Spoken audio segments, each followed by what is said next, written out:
1절부터 47절 마지막 절까지 다 같이 한 목소리로 읽겠습니다. 이런 것은 너희를 부정하게 하나니 누구든지 이것들의 주검을 만지면 저녁까지 부정할 것이며 그 주검을 옮기는 모든 자는 그 옷을 빨지니 저녁까지 부정하리라. 굽이 갈라진 모든 짐승 중에 쪽발이 아닌 것이나 새김질 아니하는 것의 주검은 다 네게 부정하니 만지는 자는 부정할 것이요 네 발로 다니는 모든 짐승 중 발바닥으로 다니는 것은 다 네게 부정하니 그 주검을 만지는 자는 저녁까지 부정할 것이며 그 주검을 옮기는 자는 그 옷을 빨지니 저녁까지 부정하리라. 그것들이 내게 부정하니라. 땅에 기는 길 짐승 중에 내게 부정한 것은 이러하니 곧 두더지와 쥐와 큰 도마뱀 종류와 도마뱀 부치와 육지 악어와 도마뱀과 사막 도마뱀과 카멜레온이라.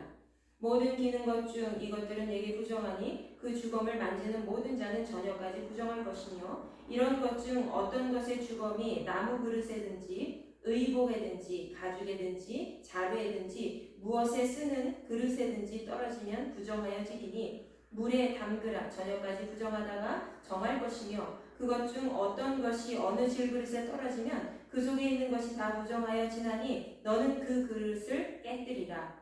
먹을 만한 축축한 식물이 거기 담겼으면 부정하여질 것이요 그 같은 그릇에 담긴 마실 것도 부정할 것이며 이런 것의 주검이 물건 위에 떨어지면 그것이 모두 부정하여지리니 화덕이든지 화로이든지 깨뜨려 버리라. 이것이 부정하여져서 너희에게 부정한 것이 되리라. 샘물이나 물이 고인 웅덩이는 부정하여지지 아니하되 그 주검에 닿는 것은 모두 부정하여질 것이요 이것들의 주검이 심을 종자에 떨어지면 그것이 정하거니와 만일 종자에 물이 묻었을 때에 그것이 그 위에 떨어지면 너희에게 부정하리라.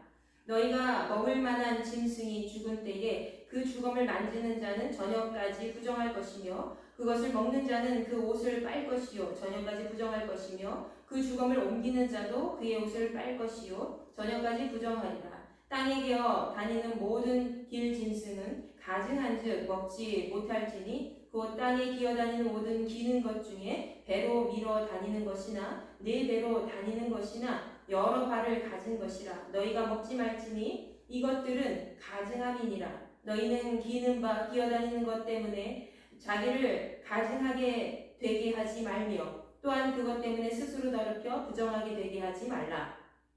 나는 여호와 너희의 하나님이라. 내가 거룩하니 너희도 몸을 구별하여 거룩하게 하고 땅에 기는 길 짐승으로 말미암아 스스로 더럽히지 말라. 나는 너희의 하나님이 되려고 너희를 애굽 땅에서 인도하여 낸 여호와라. 내가 거룩하니 너희도 거룩할지어다. 이는 짐승과 새와 물에서 움직이는 모든 생물과 땅에 기는 모든 길 짐승에 대한 규례니 부정하고 정한 것과 먹을 생물과 먹지 못할 생물을 분별한 것이니라. 아멘. 우리는 어제 새벽에 정한 동물과 또 부정한 동물에 대한 그런 식사 정결법에 대해서 같이 나눴었죠. 자, 가축에 대한 부분과 또 물고기에 대한 부분과 또 새에 대한 부분 그리고 곤충에 대한 부분에 대해서 세부적으로 살펴보았습니다. 가축은 어떤 것을 먹어도 됩니까? 쪽발이 갈라지고 굽이 갈라지고 또 새김질을 하는 양이나 소나 염소 같은 고기를 우리가 섭취할 수 있지만 그 외에 다른 것들은 섭취 불가능하다고 말씀하셨지요. 그리고 물고기는 어떻습니까? 비늘과 지느러미가 있어서 몸에 있는 더러운 것들을 걸러낼 수 있는 기능이 있는 그런 물고기들을 먹을 수 있고 그렇지 아니한 어패류는 모두 먹지 못한다는 것에 대해서 하나님께서 말씀하셨죠. 그리고 먹을 수 없는 가증한 새는 어디 있습니까? 맹금류나 또 죽은 사체를 먹은 그런 새 종류는 먹지 말라고 말씀하셨습니다. 그리고 특별히 곤충에 대한 부분도 날개가 있지만 날지 못하고 네 발로 기어다니는 곤충은 이제 부정하다고 했는데 특별히 날개가 있어서 날개로만 다니는 것이 아니라 다리에 특별히 뛸 수 있는 다리가 있다면은 날개 대신에 사용할 수 있는 다리가 있는 그런 메뚜기류는 하나님께서 먹어도 된다고 정결한 짐승이라고 말씀해 주셨죠.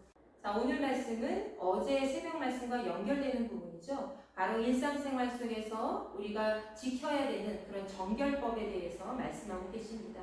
특별히 24절부터 28절까지의 말씀에서는 부정한 동물이 죽었을 때 발생된 부정한 것을 어떻게 해결해야 되는지 말씀하고 계십니다. 자, 이런 것은 너희에게 부정하다라고 말씀하시면서 주검에 대해서 특별히 얘기하고 계세요. 주검이라는 것은 인간의 시체나 또 동물의 사체를 말씀하고 있죠. 자, 주검을 만지는 모든 사람은 저녁까지 하루 종일 부정할 것이요 라고 되어 있습니다. 그러면서 25절에 그 주검을 옮기는 사람도 부정한데 그 옮기는 사람은 그 옷이 더러워지기 때문에 주검 때문에 사체 때문에 더러워져서 그 옷을 빨아야 된다라고 되어 있죠. 이 사람도 마찬가지로 저녁까지 부정하다고 되어 있습니다.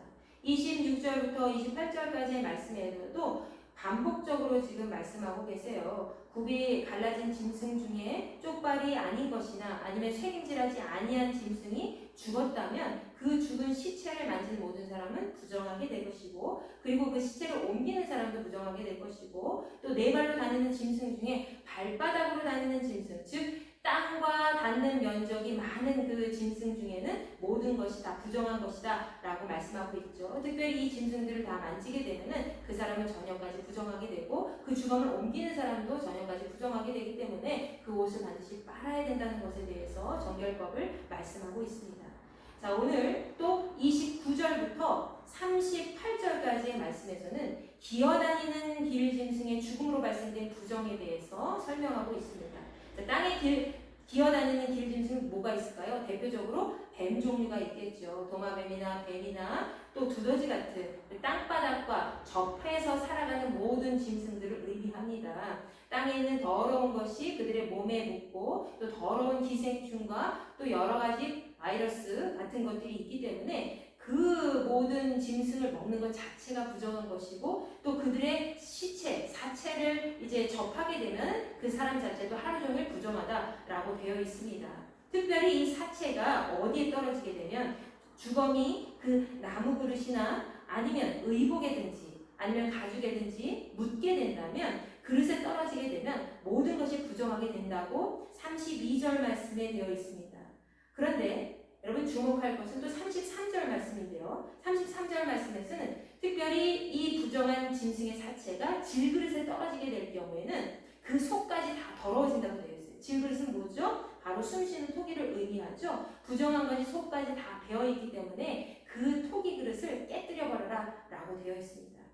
34절 말씀에서는 먹을 만한 축축한 식물이 거기 담겨 있어도 부정하게 된다 라고 되어 있습니다. 먹을 만한 축축한 식물은 물기가, 습기가 있기 때문에 모든 것을 흡수하거든요. 부정함을 흡수하기 때문에 그것도 역시 부정하게 된다라고 말씀하고 계신 거죠. 그리고 35절에서 자, 주검이 물건위에 떨어지면 그 모든 것이 다 부정하게 되기 때문에 화덕이든지 화로든지 깨뜨려 버려라, 또 한 번 깨뜨려 버려라 말씀하고 계십니다.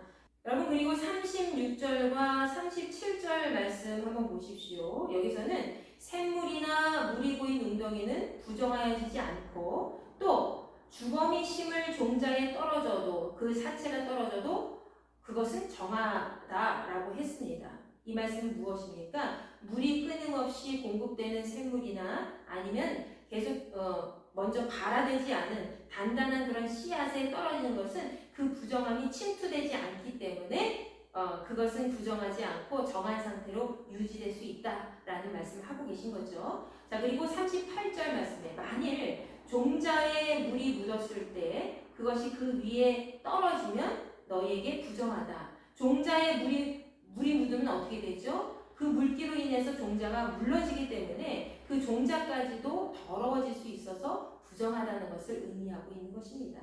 자, 그리고 마지막으로 39절부터 또 43절까지 말씀 살펴보겠습니다. 여기서는 정결한 동물의 죽음으로 인해서 발생된 부정과 또 기는 짐승의 섭취를 금지한 법에 대해서 설명하고 계십니다. 너희가 먹을 만한 짐승이 혹시라도 죽었을 때 그 주검을 만지는 사람은 저녁까지 부정하게 된다라고 되어 있어요.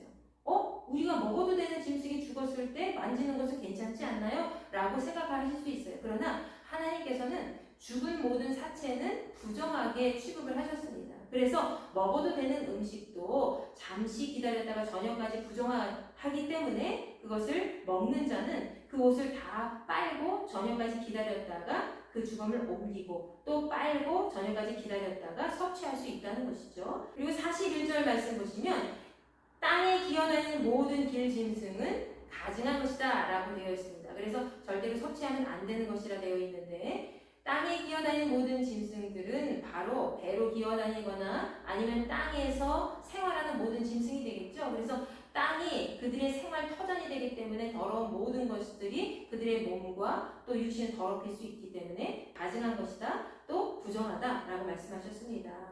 곧 땅에 기는 모든 짐승, 배로 밀어다니는 네 발로 걷는 것이나 여러 발을 가진 것이 다 그것에 해당된다는 것이죠. 그러면서 43절에 너희는 기는 바 기어다니는 것 때문에 자기를 가증하게 되게 하지 말며 또 그것 때문에 스스로 더럽혀서 부정하게 되게 하지 말라라고 분명히 말씀하고 계십니다. 혹시라도 이스라엘 백성 중에서도 하나님께서 말씀하신 그런 정결법에 해당되는 짐승을 먹지 못하였을 때에 하나님께서는 그들 스스로가 가증하게 되고 부정한 것이 되기 때문에 그렇게 하지 말라라고 특별히 말씀하고 계신 것이죠. 왜? 그들의 건강을 유지하도록 하기 위해서, 또 하나님 말씀에 온전히 순종함으로써 그들의 영혼을 깨끗하게, 그들의 몸과 마음과 영혼을 정결하게 유지하도록 하기 위해서 하나님 그렇게 말씀하셨다는 것입니다. 자, 그리고 마지막 결론입니다. 정결법의 핵심이 되는 부분이 이 말씀이라 할 수 있겠죠. 44절부터 47절까지의 말씀입니다. 여기서는 반복되는 말씀이 등장을 하고 있어요. 나는 여호와 너희의 하나님이다. 내가 거룩하니 너희도 거룩하라. 이 말씀이 계속 반복되고 있습니다. 땅에 기는 길 짐승으로 말미암아 스스로 더럽히지 말라라는 말씀도 계속해서 반복해서 우리에게 말씀하고 계시죠. 나는 너희 하나님이 되려고 너희를 애굽 땅에서 인도하여 낸 여호와다. 내가 거룩하니 너희도 거룩할지라 라고 말씀하고 계십니다. 이 말씀의 이유가 무엇입니까? 우리가 정말 하나님 앞에서 하나님께서 허락하신 음식을 섭취하고 일상생활 속에서 그 거룩함을 유지하기 위해서 모든 것을 철저하게 하나님의 뜻에 따라 살아가야 된다는 것을 의미하고 있죠. 그렇게 해야만 하나님의 거룩함을 우리가 유지할 수 있는 그런 정결한 그런 믿음의 백성으로 살아갈 수 있다는 것입니다. 오늘 말씀에서는 우리가 거룩해야 되는 이유에 대해서 특별히 말씀하고 계시죠. 하나님께서 거룩하시기 때문에 우리도 거룩해야 된다라고 말씀하고 계십니다. 하나님이 거룩하시니 이스라엘 백성들은 거룩해야 되고, 또 그 하나님을, 동일한 하나님을 믿는 우리 모든 그리스도인들도 그런 정결한 이런 생활 방식을 통해서 하나님을 기쁘시게 하는 거룩한 믿음의 백성이 되어야 된다는 것이죠. 물론 오늘날에는 구약시대의 이런 까다로운 그런 음식법과 그런 일상생활 속에서 지켜야 되는 그런 것들은 사라졌지만, 우리는 예수 그리스도인에서 다시 그 죄를 깨끗하게 씻김받은 그런 믿음의 사람들이잖아요. 그런 믿음의 사람들로서 우리가 일상생활 속에서 짓고 있는 그런 죄에 대해서 깨끗하게 정결하게 해결받지 못하면 우리는 하나님의 백성으로 온전히 설 수가 없습니다. 그래서 우리의 마음과 우리의 정신은 날마다 하나님의 거룩함을 유지하는 그런 삶을 살아가야 될 줄로 믿습니다. 하나님께서는 왜 이스라엘 백성들에게 정한 음식과 부정한 음식을 말씀하시고 또 그들이 사체까지도 만지지 않고 정결함을 유지할 수 있도록 인도해 주셨을까요? 바로 하나님의 거룩성을 계속해서 간직하며 살아가라는 것이죠. 우리도 세상과 구별된 믿음의 백성으로 살기 위해서는 날마다 하나님 말씀 속에서 늘 내 자신을, 여러분 자신을 정화시키고 날마다 하나님 말씀 속에 비추어서 내 삶을 돌아보고 늘 온전한 마음으로 회개할 때에 하나님의 백성으로 거룩성을 유지하고 이 세상 가운데 구별된 백성으로 살아갈 수 있음을 믿고 나아가시기 바랍니다. 오늘 하루 하나님께서 나를 택하셨고 거룩한 믿음의 백성으로 온전히 삼아주셨음을 믿고 날마다 하나님 안에 그 정결함을 유지할 수 있는 깨끗한 믿음의 백성으로 하나님을 기쁘시게 하는 복된 삶이 되기를 간절히 축원합니다. 기도하겠습니다. 전능하신 아버지 하나님 감사합니다. 하나님의 사랑하는 귀한 종들 이 자리에 함께 모였습니다. 이스라엘 백성들에게 허락하신 일상생활 속에서의 정결법을 우리에게도 듣게 하시고 그 말씀대로 또는 우리 자신을 돌아볼 수 있는 시간을 갖게 하시니 감사합니다. 오늘도 저희들의 삶 속에 함께하여 주시어서 내가 거룩하니 너희도 거룩하라 말씀하시는 아버지 하나님의 말씀을 우리가 마음에 온전히 새기고 하나님의 거룩성을 끝까지 잘 유지하여 하나님 나라에 갔을 때 하나님께 칭찬받고 인정받고 하나님께 날마다 온전한 기쁨을 안겨드릴 수 있는 복된 자녀가 될 수 있도록 허락하여 주시옵소서. 오늘도 하나님의 정결한 믿음의 자손이 되기를 원합니다. 우리의 삶을 붙잡아 주시고 하나님의 거룩성을 끝까지 붙잡고 말씀 안에 살아 숨쉬는 믿음의 자녀가 될 수 있도록 인도하여 주시옵소서. 감사드리며 살아계신 우리 주 예수 그리스도의 이름으로 간절히 기도하옵나이다. 아멘.